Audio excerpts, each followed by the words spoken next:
যদি মৃত্যুর আগে কোনো সন্তানকে আলাদা করে কোনো সম্পত্তি দেওয়ার ওসিয়ত করে যান, তবে সে ওসিয়ত মানা যাবে কি না, নাকি ইসলামী শরীয়ত মতে সমান ভাগে ভাগ করতে হবে?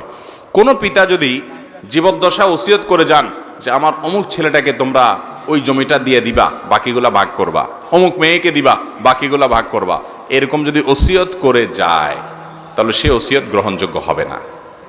কারণ নবী আলাইহিস সালাম বলেছেন, লা ওয়াসিয়াতা লিওয়ারিস, কোনো ওয়ারিসের জন্য কোনো ওসিয়ত করা যাবে যার জন্য নির্দিষ্ট হিস্সা কোরআনে ঠিক করে দেওয়া আছে।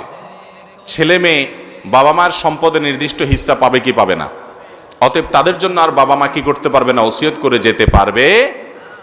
তাহলে ওসিয়ত কার জন্য করতে পারবে? ওসিয়ত করতে পারবে এমন ব্যক্তির জন্য যে ব্যক্তি তার ওয়ারিস না।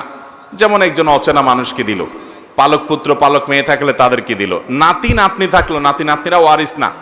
এই জন্য দাদা তার ছেলে ঘরে নাতিকে, মেয়ের ঘরের নাতিকে বা নাতনিকে যদি বলে যে ঠিক আছে আমার নাতিকে এই জমিটা দিও, আমার নাতনিকে এই জমিটা, তাহলে তাদেরকে ওসিয়ত করতে পারে, তাদের জন্য ওসিয়ত করলে জায়েজ হবে। সেটা 1/3, তার টোটাল সম্পদের 1/3 মধ্যে হলে সর্বোচ্চ ওর মধ্যে কার্যকর হবে, এর বেশি করলে বাকিটুকু কার্যকর হবে না। কিন্তু যদি ছেলে মেয়ের জন্য ওসিয়ত করে যায় বাপ মা, তাহলে সে ওসিয়ত কার্যকর হবে না। অনেক সময় আমরা জায়েজ না জায়েজ দেখি না, আল্লাহ তাআলার আদেশ দেখি না, বাস ওসিয়ত করছে চোখ বন্ধ করে সেটা নিজের অধিকার মনে করি, এটা ভুল। এরপর